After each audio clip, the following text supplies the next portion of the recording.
আমার ভাইয়েরা, জবানটা কে দিয়েছেন বলেন তো? কে দিয়েছেন? একটু ডান হাতের শাহাদাত আঙ্গুল উঁচু করে বলেন, জবানটা কে দিয়েছেন? আর একটু জোরে আওয়াজ করে মহব্বতের সাথে বলেন, কে দিয়েছেন? আর একটু জোরে আওয়াজ করে বলেন, কে দিয়েছেন? যুবক রে, বৃদ্ধ বাবাজি রে, কাল হাসরের ময়দানে মালিক যদি আপনাকে আমাকে প্রশ্ন করেন, আমার বান্দারে, তোমাকে কত সুন্দর একটা জবান আমি দিয়েছিলাম রে বান্দা। এ বান্দা, তোমার মহল্লায় তোমার পরিচিত জনদের ভিতরে এমন মানুষ ছিল যেই মানুষটাকে আমি জবান নামক নেয়ামত দেই নাই। বান্দারে, তুমি কি দেখো নাই ওই বোবা মানুষটা গোটা জীবনে নিজের মাকে মা বইলা একটা ডাক দিতে পারে নাই?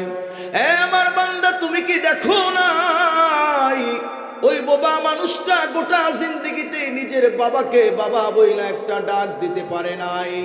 আমার বান্দারে, তুমি কি দেখো নাই ওই বোবা মানুষটা গোটা জীবনে কলিজার টুকরা সন্তানকে কোলে নিয়ে একটা আদরের ডাক দিতে পারে নাই? পারে কি পারে না? কথা বলেন। না না, বোবা মানুষকে আল্লাহ সেই শক্তি দেন নাই। আল্লাহ পাক যদি জিজ্ঞাসা করেন, আমার বান্দা, আহারে কত সুন্দর জবান দিয়েছি তোমাকে, কিন্তু ওই বোবা মানুষটা আমি জবান দেই নাই। ওই বোবা মানুষটা গোটা জিন্দিগিতে আমি মালিক রে মালিক বইলা একটা ডাক দিতে পারে নাই। আমার বান্দারে, বিপরীতে তোমারে কত সুন্দর একটা জবান আমি দিয়েছিলাম রে বান্দা। এ আমার বান্দা, আমার দেওয়া জবান দিয়ে জমিনের কত মানুষের নাম স্লোগান দিয়েছো। আমার দেওয়া জবান দিয়া জমিনের কত মানুষের নাম মহব্বতের সাথে উচ্চারণ করছ। আমার দেওয়া জবান দিয়া জমিনের কত মানুষের নাম ভালোবাসার সাথে উচ্চারণ করছ রে বান্দা। আজকে হাসরের ময়দানে জবাব দে বান্দা, আহারে ওই জবান দিয়া কয়টা বার জীবনে আমারে মহব্বতের সাথে ডাক দিছ রে বান্দা? বলেন তো দেখি, আল্লাহ পাক যদি জবানের হিসাব চান, জবান নামক নেয়ামতের হিসাব যদি চান, এই হিসাব দিয়া পার পাবার মতো ক্ষমতা আমাদের আছে? কথা বলেন। মুসলমান ভাইরা আমার, এজন্য নবীজি সাল্লাল্লাহু আলাইহি ওয়াসাল্লাম বলেছেন, মান হুসিবা কদ উদ্দিবা। হাসরের ময়দানে আল্লাহ রাব্বুল আলামিন যদি কোনো বান্দাকে কোনো নেয়ামতের ব্যাপারে পাকড়াও করেন, আল্লাহ পাক যদি কোনো বান্দাকে কোনো ব্যাপারে হিসাব তলব করেন, রে আল্লাহর গোলাম, ওই বান্দা হিসাব দিয়া পার পাবেন, আল্লাহর আযাবের ভিতরে গ্রেফতার হয়ে যাবে। এ যুবক রে, বৃদ্ধ বাবাজি রে, এজন্য নবীজি আমাদেরকে দোয়া শিখাই দিয়েছেন, আমার উম্মত যখন হাত তুলবা তো দোয়া করবা, আল্লাহুম্মা হাসিবনি হিসাবাই ইয়াসিরা। প্রথম কথা হচ্ছে, গো আল্লাহ, তুমি আমারে বিনা হিসাবে জান্নাত দিও। আর যদি তুমি আমার কাছ থেকে হিসাব নাও, ও গো আল্লাহ, হিসাবটা সহজ কইরা নিও। আমিন। বলতেছিলাম, আল্লাহ রাব্বুল আলামিন যদি আপনারা আমার এই জবান নামক নেয়ামতের ব্যাপারে জিজ্ঞাসা করেই বসেন, হিসাব চেয়েই বসেন, বলেন তো আপনার আমার মাফ পাওয়ার কোন সূরত আছে? কথা বলেন। মুসলমান ভাইরা রে আমার, এ যুবক রে, বৃদ্ধ বাবাজি রে, আজকে রসুলপুর জামিয়া ইসলামিয়া মাদ্রাসার ৪৯তম বার্ষিক ওয়াজ এবং দোয়ার মাহফিলে আমরা যতটুকু আমল করতে পারি আর না পারি, আজকে কয়েকটা বার সেই মহান মালিক রে জবান খুইলা ডাক দিতে চাই। কে কে হাত তুইলা দেখায়? নারায়ে তাকবীর, নারায়ে তাকবীর। আজকের মাহফিল সফল হোক, কবুল হোক। নারায়ে তাকবীর। আল্লাহ সবাই রে কবুল করুক, যেন বলেন আমিন। তো মহব্বতের সাথে জবান খুইলা ভালোবাসার সাথে কয়েকটা ডাক দিব। সুবহানাল্লাহ, আলহামদুলিল্লাহ,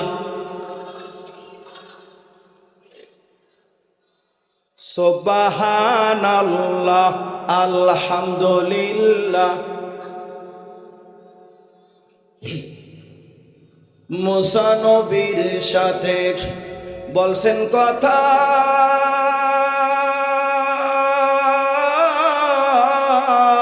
কোহে তুরে নিয়া, ওরে আমাদের সাথে বইলেন গো কথা কবর দেশে নিয়া। ইব্রাহিম নবীর সাথে বলছেন কথা,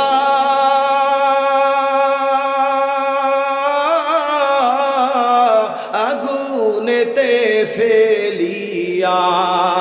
রে আমাদের সাথে বইলেন গো কথা হাসর মাঠে নিয়া। লা ইলাহা ইল্লাল্লাহ, যদি আওয়াজ করে লা ইলাহা ইল্লাল্লাহ সুবহানাল্লাহ আলহামদুলিল্লাহ। বেলাল বলেন কাল্লা, আবু জেহেল বলে বারায়ে জালা। ওরে মাহবুব বলেন ও জিবরাইল খোলো জান্নাতের তালা। লা ইলাহা ইল্লাল্লাহ সুবহানাল্লাহ। পাখির গানে হাওয়ার তানে তানে ওরে ওই নামেরই সুর শোনা যায়, ওই নামেরই সুর শোনা যায়। ইল্লাল্লাহ ইল্লাল্লাহ লা ইলাহা ইল্লাল্লাহ। জোরে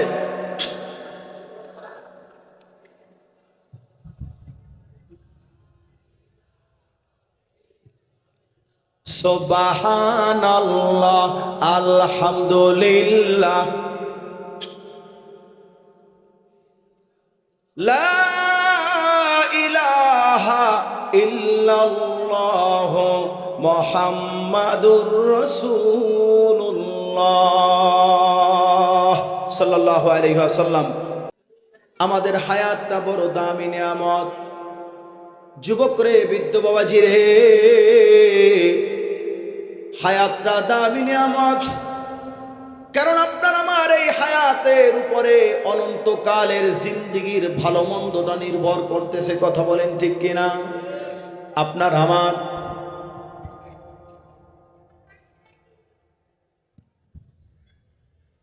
আমার এই সংক্ষিপ্ত হায়াতের উপরে অনন্তকালের জিন্দেগিটা নির্ভর করতেছে। যুবক ভাইয়েরা, বৃদ্ধ বাবাজিরা, আল্লাহ রাব্বুল আলামিন কুরআনুল কারীম সূরা মুলকের শুরুর দিকে আল্লাহ রাব্বুল আলামিন বলেন, আল্লাযী খালাকাল মাউতা ওয়াল হায়াতা লিয়াবলুয়াকুম আইয়ুকুম আহসানু আমালা। আল্লাহু আকবার বলেন। আল্লাহ রাব্বুল আলামিন সূরা মুলকের শুরুর দিকে বলতেছেন, আল্লাযী, সেই মহান মালিক তিনি, খালাকাল মাউতা ওয়াল হায়াত, যিনি মৃত্যুকে সৃষ্টি করেছেন, জীবনকেও সৃষ্টি করেছেন। কেন? লিয়াবলুয়াকুম আইয়ুকুম আহসানু আমালা, যেন তিনি তোমাদেরকে পরীক্ষা করেন তোমাদের মধ্যে কে আমলের দিক দিয়ে সর্বোত্তম।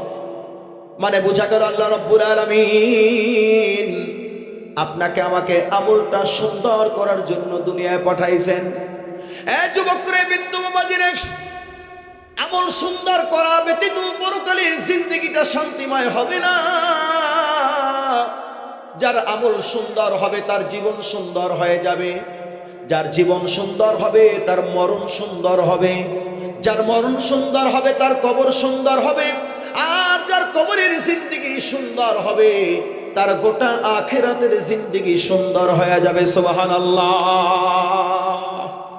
ইসলাহি কুতুবাতের ভিতরে আল্লামা তাকি শাইখুল ইসলাম আল্লামা তাকি উসমানী দামাত বারাকাতুহু আল্লাহ রাসূল সাল্লাল্লাহু আলাইহি ওয়াসাল্লামের সাহাবী সাইয়্যিদুনা আব্দুল্লাহ ইবনে ওমর রাদিয়াল্লাহু তাআলা আনহুর একটা রওয়ায়াত নকল করেছেন। আব্দুল্লাহ ইবনে ওমর রাদিয়াল্লাহু তাআলা আনহুমা একবার কয়েকজন সঙ্গীকে নিয়ে, সাহাবীকে নিয়ে কোথাও সফরে যাইতেছিলেন। পথ চলতেছেন। হঠাৎ করে আব্দুল্লাহ ইবনে ওমর রাদিয়াল্লাহু তাআলা আনহুমা রাস্তার পাশে একটা কবর দেখতে পেলেন। কবরকে দেখা মাত্র আব্দুল্লাহ ইবনে ওমর রাদিয়াল্লাহু তাআলা আনহুমা যাত্রা বিরতি দিলেন। পূর্ব কোনো ঘোষণা ছাড়া উনি সফরকে কিছুক্ষণের জন্য মুলতবি করলেন। সঙ্গীরা তাকাই রইল অবাক হয়ে। সবাই দেখলো আল্লাহ রাসূলের সাহাবী আব্দুল্লাহ ইবনে ওমর রাদিয়াল্লাহু তাআলা আনহুমা যাত্রা বিরতি দিয়া নামাজে দাঁড়ায় গেলেন। উনি 2 রাকাত নামাজ আদায় করলেন। নামাজ আদায়ের পরে সঙ্গীদেরকে আবার বলতেছেন, চলো চলো আমরা সফর শুরু করি। যুবক ভাইয়েরা, বৃদ্ধ বাবাজিরা, সঙ্গীরা ঘিরে ধরলেন আব্দুল্লাহ ইবনে ওমর রাদিয়াল্লাহু তাআলা আনহুমাকে। আব্দুল্লাহ ইবনে ওমরকে বললেন, ও আল্লাহর রাসূলের সাহাবী, ব্যাপারটা বুঝতে পারলাম না, এটা কার কবর? আর কবরকে দেখা মাত্রই আপনি কেন যাত্রা বিরতি দিলেন? কবরে যাওয়া লাগবে কি লাগবে না কথা বলেন? লাগবে কি লাগবে না কথা বলেন? আমাদের মৃত্যু সুনিশ্চিত, কিন্তু সময়টা অনিশ্চিত, কথা বলেন ঠিক কিনা? আবার কবরে যাইতে হবে এটা সুনিশ্চিত, কিন্তু কবর কোথায় হবে এটা অনিশ্চিত। কাদের কেমনি কয় আমার কবর তো আমার মহল্লাই হইব, এরকম বহুত মানুষের নিয়ত থাকে, কিন্তু যাইতেছিল ইটালি, তো সাগরে জলদস্যুরা বা দালালরা গুলি করে সাগরে ফেলাই দিছে, আর খবর নাই। হয় কি হয় না কথা বলেন? কোন জমিনের মাটি আমার হবে গোরস্থান, কোন জমিনের মাটি আমার হবে গোরস্থান। ওরে কাদের চোখের জলে আমি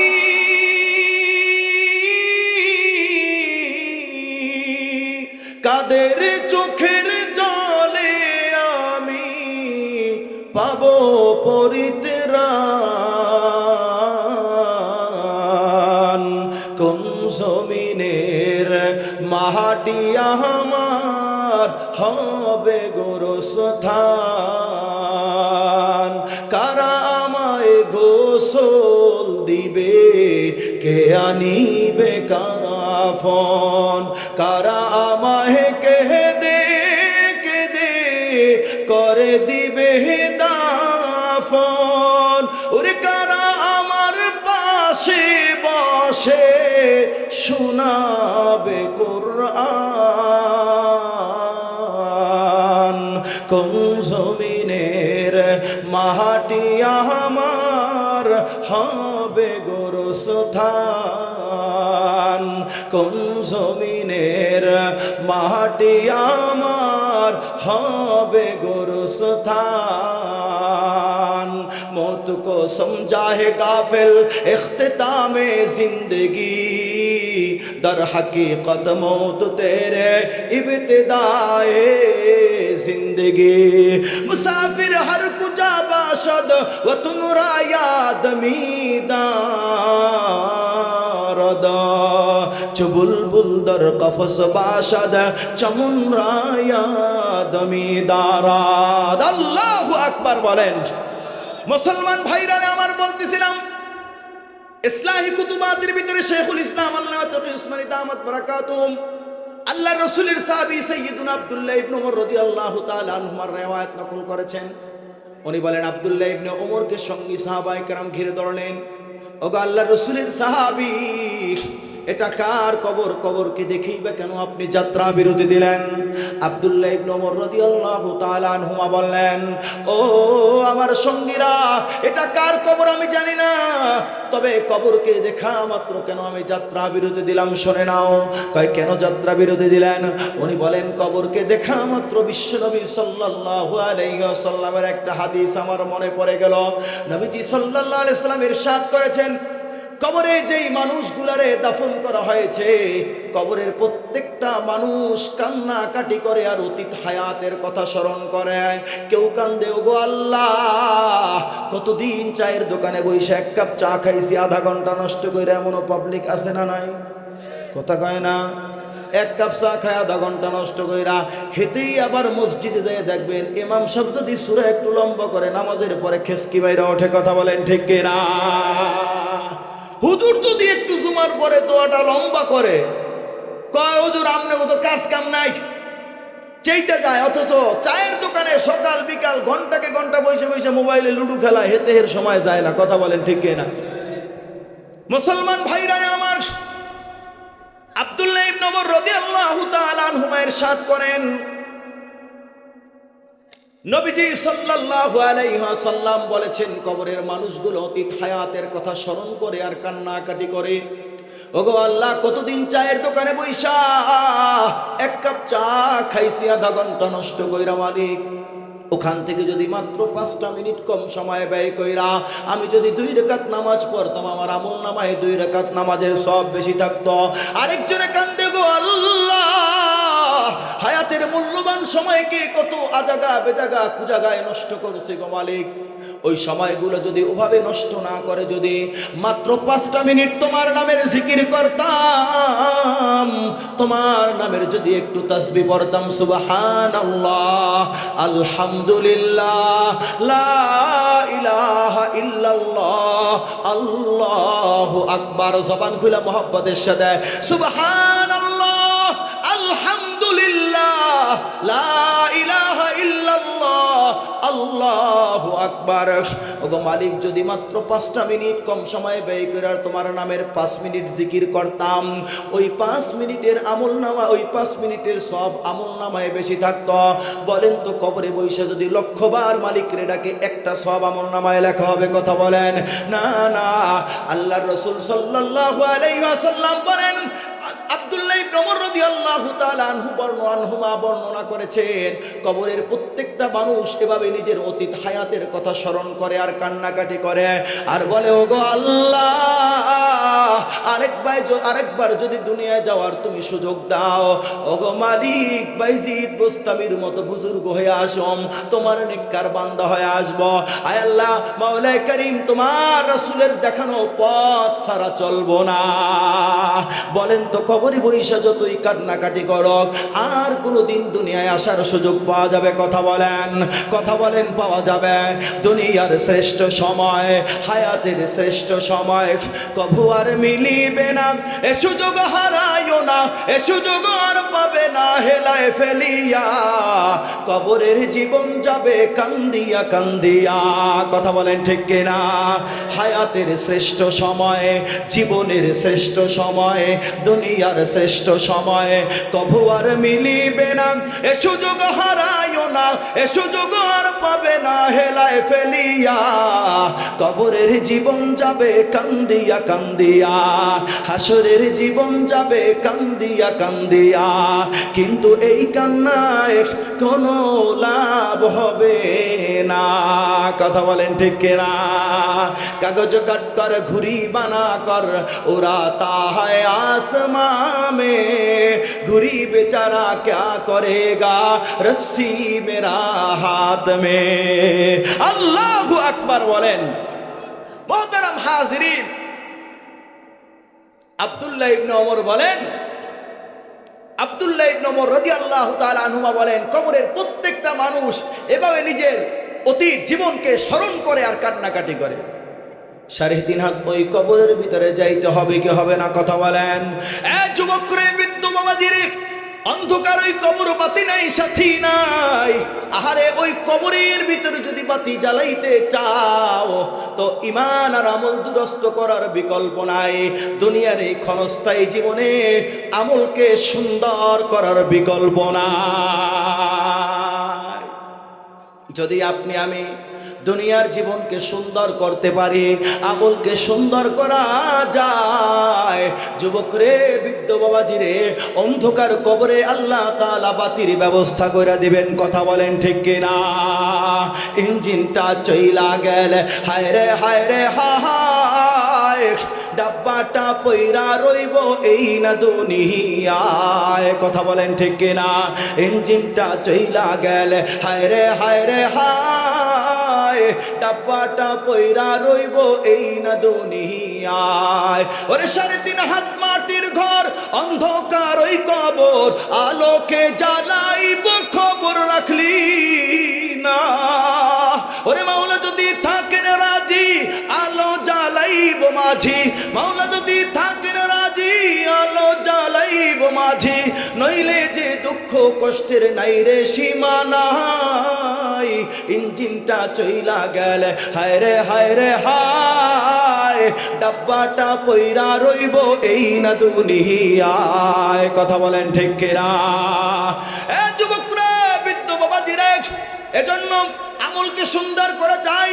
বলতেছিলাম শাইখুল ইসলাম আল্লামা তাকি উসমানী দামাত বারাকাতুহুম ইসলাহি খুতুবাতের ভিতরে আল্লাহর রাসূল সাল্লাল্লাহু আলাইহি ওয়াসাল্লামের সাহাবী সাইয়্যিদুনা আব্দুল্লাহ ইবনে ওমরের riwayat নকল করেছেন। আব্দুল্লাহ ইবনে ওমর রাদিয়াল্লাহু তাআলা আনহুমা বলেন, নবীজি সাল্লাল্লাহু আলাইহি ওয়াসাল্লামের সাথ করেছেন, কবরের প্রত্যেকটা মানুষ এভাবে কান্নাকাটি করে আর অতীত জীবনের জন্য আফসোস করে, কিন্তু এই আফসোসে কোনো কাজ হবে না। এরপরে আব্দুল্লাহ ইবনে ওমর রাদিয়াল্লাহু তাআলা আনহু বলেন, এই কবরকে দেখা এই হাদিস আমার মনে পড়ে গেল। সুতরাং আমি চিন্তা করলাম যে আমার হায়াত তো এখনো বাকি আছে, তো আমার হায়াত যেহেতু বাকি আছে, তাই আমি সঙ্গে সঙ্গে যাত্রা বিরতি দিয়া 2 রাকাত নামাজ আদায় করলাম। আমার আমল নামায় 2 রাকাত নামাজের সব যুক্ত হয়ে গেল। সুবহানাল্লাহ। এ যুবকরা, বৃদ্ধ বাবাজিরা, আল্লাহ রাব্বুল আলামিন আপনাকে আমাকে দামি হায়াত দিয়েছেন। চক্ষু দুইটা বন্ধ হইলে এই হায়াতের মূল্যটা বুঝে আসবে। ফাসাউফা তারা ইদান কাশাফাল গুবারু আফারাসুন তাহাতা রিজলিকাম হিমারু। চক্ষু দুইটা বন্ধ হওয়ার পরে তখন বোঝা যাবে দুনিয়ার জীবনের হাকিকতার বাস্তবতা। কথা বলেন ঠিক কিনা? তো হায়াতটা দামি কি দামি না? কথা বলেন। কেউ কথা বলেন, হায়াতটা দামি না? এই দামি হায়াতের ভিতরে আল্লাহ রাব্বুল আলামিন আপনাকে আমাকে এমন কিছু কাজ করার নির্দেশ দিয়েছেন, যেই কাজগুলোর দ্বারা আপনার আমার পরকালের জিন্দেগি দামি হয়ে যাবে। সুবহানাল্লাহ। পরকালের জিন্দেগি দামি হয়ে যাবে। মুসলমান ভাইরা রে আমার, আমি কুরআনুল কারীম সূরা মুদ্দাসসিরের 42-43 নম্বর আয়াতে কারিমা পাঠ করেছি খুতবার ভিতরে। এই আয়াতকে সামনে রেখে আমার আলোচনাটা শেষের দিকে যাবে ইনশাআল্লাহ। মুহতারাম হাজিরিন, আল্লাহ পাক আপনাকে আমাকে দামি হায়াত দিয়েছেন। এই দামি হায়াতের ভিতরে দামি যেই ইবাদতটা দিয়েছেন ঈমানের পরে, সেটা কি? কথা বলেন। ঈমানের পরে সবচেয়ে দামি ইবাদত কোনটা আপনাকে আমাকে দিয়েছেন? কথা বলেন। নামাজের ইবাদত দিয়েছেন আপনাকে আমাকে আল্লাহ রাব্বুল আলামিন কোরআনুল কারীম সূরা মুদ্দাসসিরের 42 এবং 43 নম্বর আয়াতে কারিমার ভিতরে বলেন, মা সালাকাকুম ফি সাকার ক্বালু লাম নাকু মিনাল মুসাল্লিন। হাসরের ময়দানে জাহান্নামীদেরকে জিজ্ঞাসা করা হবে, জাহান্নামীরা, আপনি উদাহরণস্বরূপ কেরানীগঞ্জ দক্ষিণ থানায় গেলেন, দক্ষিণ থানায় যেয়ে দেখলেন আপনার এক দোস্তরে দইরা লকআপের ভিতরে ঢুকায় রাখছে। কেউ দোস্ত তোমার কেন ধরলো? কয় দোস্ত মহল্লায় গ্যাঞ্জাম লাগছিল, তো রাগের মাথায় একজনের মাথায় মারছি বাড়ি, তো পুলিশ ধরে নিয়ে এসেছে। এইটা হইলো আমার অপরাধ। বলে কি বলে না? কথা বলেন, বলে কি বলে না? জাহান্নামীদেরকে জাহান্নামে ঢুকানোর পরে জিজ্ঞাসা করা হবে, মা সালাকাকুম ফি সাকার ক্বালু লাম নাকু মিনাল মুসাল্লিন। আল্লাহ রাব্বুল আলামিন বলেন সূরা মুদ্দাসসিরের ভিতরে জাহান্নামীদেরকে জিজ্ঞাসা করা হবে, ওগো জাহান্নামীরা, কোন অপরাধের কারণে তোমাদেরকে জাহান্নামের ভিতরে ঢুকানো হইল? তোমাদের অপরাধগুলো কি? তোমাদের অপরাধের ফিরিস্তিটা একটু বর্ণনা করো। সকল জাহান্নামীরা সমস্বরে এক নম্বরে যেই অপরাধের কথা বলবে, তারা বলবে ক্বালু লাম নাকু মিনাল মুসাল্লিন। ওগো আল্লাহ, দুনিয়ার হায়াতের ভিতরে আমরা নামাজ আদায় করতাম না। কি আদায় করতাম না? কথা বলেন। 42, 43 এবং 44 এই 3টা আয়াত নিয়ে কথা বলবে, এরপরে আরেকটা আছে শেষে বলবো। তো জাহান্নামীরা এক নম্বরের অপরাধের কথা বলবে, আল্লাহ আমরা দুনিয়ায় নামাজ আদায় করতাম না। কি আদায় করতাম না? কথা বলেন। এ যুবকরা, বিদ্যমানদের জাহান্নামীদের 1 নম্বরের অপরাধ, তারা দুনিয়ার হায়াতের ভিতরে নামাজ আদায় করতো না। আহারে, আল্লাহ রাব্বুল আলামিন এই দামি হায়াতের ভিতরে দামি সবচেয়ে ইবাদত দিলেন নামাজ। আর এই 5 ওয়াক্ত নামাজের ভিতরে সবচেয়ে দামি নামাজ কোনটা? কথা বলেন, কথা বলেন। ফজরের নামাজ। ফজরের নামাজের পুরস্কার আল্লাহর কাছে বেশি। 5 ওয়াক্তের আলাদা আলাদা ফজিলত আছে, তবে ফজরের পুরস্কারটা আল্লাহ তাআলা বেশি রাখছেন। এটা একটা দামি নামাজ। এই দামি নামাজ এত বেশি পুরস্কার আল্লাহ রাখছেন, এজন্য শয়তান ধোঁকা দিয়া ফজরের সময় মসজিদগুলারে খালি রাখে। কথা বলেন ঠিক কিনা? এই সমাজের ভিতরে মহল্লায় যদি 100 জন মানুষ নামাজ পড়ার উপযুক্ত থাকে, 15 জন মসজিদে আইসা পড়ে বড় জোর ফজরের নামাজ। কথা বলেন ঠিক কিনা? আর বাকি 10 জন ধরেন ঘরের ভিতরে পড়ে, এই 25% ফজরের নামাজ পড়ে। আর এই উম্মতের বৃহৎ একটা অংশ 75% লোক ফজর পড়ে না। তারা অন্যান্য ওয়াক্ত পড়ে, জোহর আসর মাগরিব এগুলো পড়ে, কিন্তু ফজর পড়ে না। অথচ ফজরের নামাজে আল্লাহ রাব্বুল আলামিন এমন কিছু পুরস্কার রাখছেন। যুবক ভাইয়েরা, বৃদ্ধ বাবাজিরা, যুবকরা, বৃদ্ধ বাবাজিরা, দামি হায়াতের ভিতরে দামি ইবাদত দিলেন নামাজ। আমি সূরা মুদ্দাসসিরের 42, 43, 44 নম্বর আয়াতে কারিমা পাঠ করেছিলাম। আল্লাহ রাব্বুল আলামিন বলেন, হাসরের ময়দানে জাহান্নামীদেরকে জিজ্ঞাসা করা হবে, ওগো জাহান্নামীরা, কোন অপরাধের কারণে তোমাদেরকে জাহান্নামে ঢুকানো হইল? তারা 1 নম্বরে বলবে, ক্বালু লাম নাকু মিনাল মুসাল্লিন। ওগো আল্লাহ, আমরা দুনিয়ার জমিনে নামাজ আদায় করতাম না। এবার আসেন 2 নম্বরে কি বলবেন? যুবকরে, বৃদ্ধ বাবাজিরে, জাহান্নামীরা 2 নম্বরে যে অপরাধের কথা বলবে, ওয়ালাম নাকু নুতঈমুল মিসকিন। আল্লাহ, দুনিয়াতে আমরা অভাবী, অসহায় এতিমদেরকে আমরা খানা খাওয়াইতাম না। অভাবী, অসহায় এতিমদেরকে আমরা খানা খাওয়াইতাম না। যুবক ভাইয়েরা, বৃদ্ধ বাবাজিরা, এজন্য নবীজি সাল্লাল্লাহু আলাইহি ওয়াসাল্লাম ইরশাদ করেছেন, লা তুসাহিব ইল্লা মুমিনান ওয়ালা ইয়াকুলু তাআমাকা ইল্লা তাকিয়ুন। আহারে, মুমিন ছাড়া কাউরে বন্ধু বানাবা না, আর মুত্তাকি ছাড়া তোমার খাবার কাউরে খাওয়াবা না। মুত্তাকি ছাড়া তোমার খাবার কিরে বলেন? কাউরে খাওয়াবা না। বলেন তো, এই যে রসুলপুর জামিয়া, এখানে যে মানুষগুলা থাকে, এরা কি মুত্তাকিদের জামাত কি জামাত না? কথা বলেন। কি কনফিউশন আছে নাকি? কোনো ডাউট আছে এর ভিতরে? কথা বলেন। এরা কি মুত্তাকিদের জামাত কিনা? কথা বলেন।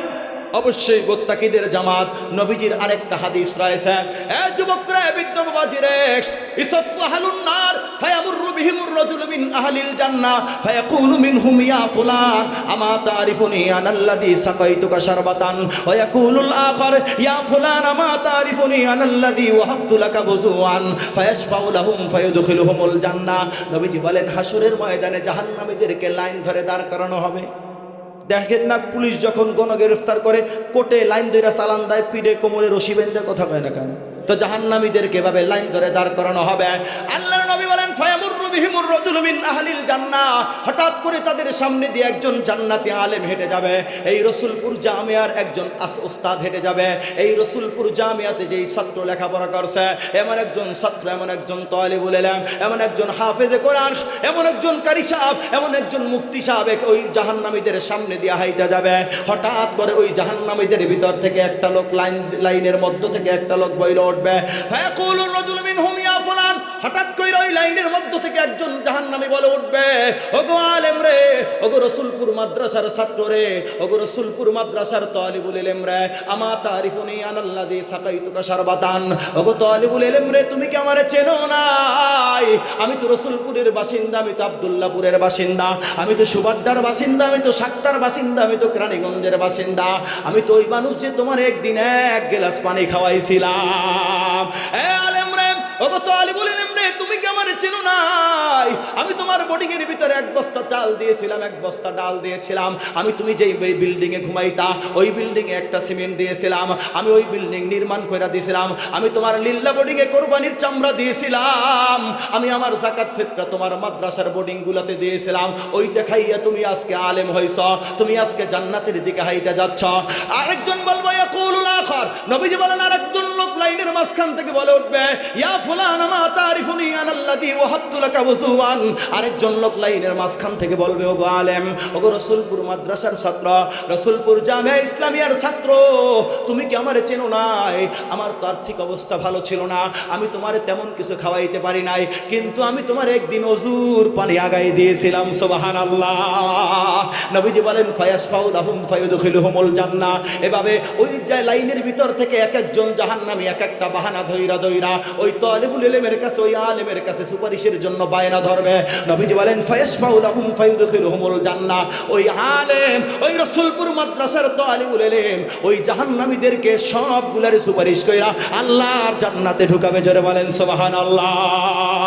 আল্লাহু আকবার বলেন। এই যুবকরা, বৃদ্ধ বাবাজিরে, এই মাদ্রাসার আমল, আখলাক, তালিম, তরবিয়ত আমরা দূর থেকে শুনি, দর্স তাদরিস অনেক সুন্দর, চমৎকার। মুত্তাকিদের জামাত এখানে থাকে, মুত্তাকিদের জামাত। আপনার আমার খাবার আজকে যারা খাওয়া যাচ্ছে, দেখা যাচ্ছে বেঈমানের দল খাবার খেয়ে যাচ্ছে, মুনাফিকদের দল খাবার খেয়ে যাচ্ছে, অথচ মুমিনদের মুখে আহার তুইলা দেওয়া এটা আপনার আমার দায়িত্ব। নবীজি বলছেন, লা তুসাহিব ইল্লা মুমিনান ওয়ালা ইয়াকুলু তাআমাকা ইল্লা তাকিয়ুন। আজকের এই মাহফিলে, এই মাদ্রাসার জন্য, লিল্লাহ বোর্ডিং এর জন্য সর্বপ্রথম আমার কোনো ভাইজান কি আছেন যে 50,000 টাকা দিবেন লিল্লাহ বোর্ডিং এর জন্য, অথবা 1 লাখ টাকা দিবেন? কেউ উঠবেন না? দিবেন না তো ভালো কথা, উঠলে মনে করবো আপনি মাদ্রাসার ভালো চান না।